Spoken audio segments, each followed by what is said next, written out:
Pushkar coaching classes के online YouTube channel में आपका स्वागत है।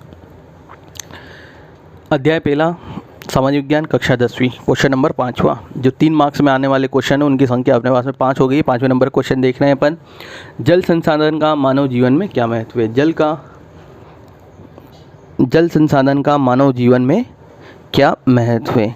कल मैंने जल संसाधन के आपको स्रोत बताए थे, आज मैं जल संसाधन का आपको महत्व बता रहा। जल संसाधन का मानव जीवन में महत्व। जल का उपयोग मुख्यतः पीने, भोजन बनाने, सफाई हेतु, सिंचाई, जल विद्युत उत्पादन, उद्योग, परिवहन, मनोरंजन आदि के लिए होता है। इन सभी कामों में जल का उपयोग होता है। क्या क्या काम बताए। एक तो मुख्यतः बताया अपन ने, पीने के लिए जल का उपयोग करते हैं, भोजन बनाने में, सफाई हेतु, सिंचाई हेतु, उसके बाद में जल विद्युत उत्पादन में, विद्युत बनाने में, बिजली बनाने में, उद्योगों में, बहुत सारे उद्योग जल से ही चलते हैं, जल की आवश्यकता होती है उन उद्योगों में। परिवहन में भी आपको पता है, एक स्थान से दूसरे स्थान परिवहन मार्ग का सहारा लिया जाता है, उसमें भी जल की आवश्यकता होती है।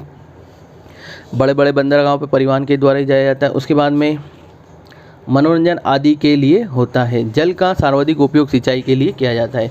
जल का सर्वाधिक उपयोग किसके लिए किया जाता है। सिंचाई के लिए किया जाता है।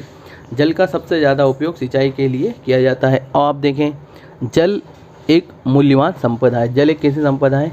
मूल्यवान संपदा है। इससे हमारी आधारभूत आवश्यकताएं पूर्ण होती है। जल हमारी मूल्यवान संपदा है जिससे हमारी आधारभूत आवश्यकताएं पूर्ण होती है। पृथ्वी पर जीवन का आधार जल ही है। पृथ्वी पर जीवन का आधार क्या बताया। जल बताया। जल एक मूल्यवान संपदा है, इससे हमारी आधारभूत आवश्यकताएं पूर्ण होती है। पृथ्वी पर जीवन का आधार जल ही है। वनस्पति एवं जीव जंतु के शरीर में जल का अंश प्रदान होता है। मनुष्य और वनस्पति दोनों के शरीरों में जल का अंश कैसा होता है। प्रदान होता है। जल मनुष्य के शरीर में 70% जल होता है, अतः जल संसाधन का मानव जीवन में बहुत महत्व है। मनुष्य के शरीर में कितने प्रतिशत जल होता है। 70%। ये आपको ऑब्जेक्टिव के लिए भी याद रखना है। एक बार वो समझ लें इसे। जल संसाधन का मानव जीवन में बहुत महत्व है। पीने में, खाना बनाने में, सफाई हेतु, सिंचाई, जल विद्युत उत्पादन में, उद्योग, परिवहन, मनोरंजन आदि के क्षेत्र में इसका उपयोग किया जाता है। जल का सर्वाधिक उपयोग सिंचाई के लिए किया जाता है। जल एक कैसी संपदा है। मूल्यवान संपदा है। इससे हमारी आधारभूत आवश्यकताएं पूर्ण होती है। पृथ्वी पर जीवन का आधार जल ही है। वनस्पति एवं जीव जंतु के शरीर में जल का अंश प्रदान होता है। मनुष्य के शरीर में 70% जल होता है, अतः जल संसाधन का बहुत अधिक महत्व है। अब मैं इसी के साथ में आपको एक नोट डाला है, इसमें उसको देखते हैं। अति महत्वपूर्ण है, क्वेश्चन आपको एग्जाम में पूछा गया है। इसमें से संसार की बड़ी नदियों में ब्रह्मपुत्र और गंगा का स्थान। ब्रह्मपुत्र का 8वां स्थान है और गंगा का कौन सा स्थान है। बड़ी नदियों में 10वां स्थान है। संसार की बड़ी नदियों में आपको याद रखना है, ब्रह्मपुत्र का 8वां और गंगा का 10वां स्थान है।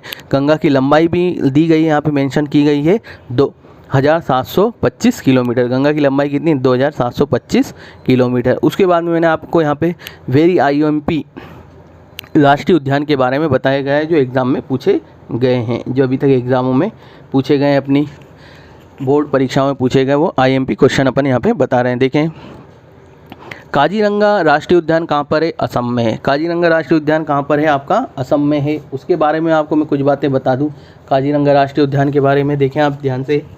उसके बाद में गिर राष्ट्रीय उद्यान कहाँ पर है। आपका गिर राष्ट्रीय उद्यान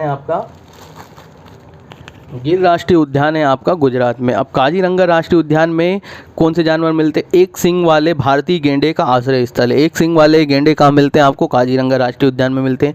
उसके बाद में गिर राष्ट्रीय उद्यान आपका कहाँ पे है। गुजरात में। गिर राष्ट्रीय उद्यान गुजरात में। यहाँ पे एशियाई सिंह होते हैं, यहाँ पे शेर मिलते हैं, एशियाई शेर मिलते हैं। उसके बाद में मानस वन्य जीव अभयारण्य कहाँ पे। असम बरपेटा में है। यहाँ पे हाथी, गेंडा, जंगली भैंसा, कौन कौन से जानवर मिलते हैं यहाँ पे।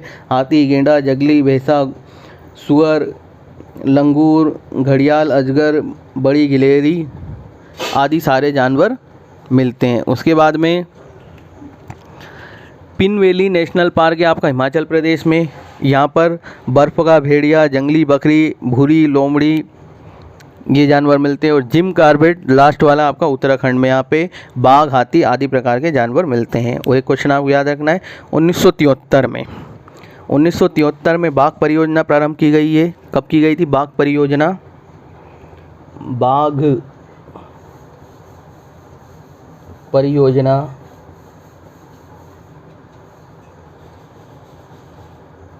बाघ परियोजना 1973 में प्रारंभ की गई थी। बाघ परियोजना कब प्रारंभ की गई? 1973 में। देश में हाथियों 14 हाथी परियोजना चल रही है। देश में 14 हाथी परियोजनाएं चल रही है। 14 हाथियों के लिए देश में यहाँ पर परियोजना चल रही है। बाघ परियोजना 1973 में स्टार्ट की गई थी। वीडियो आपको अच्छा लगा तो ध्यान सब्सक्राइब करें, लाइक करें और अपने दोस्तों के साथ शेयर करें। धन्यवाद।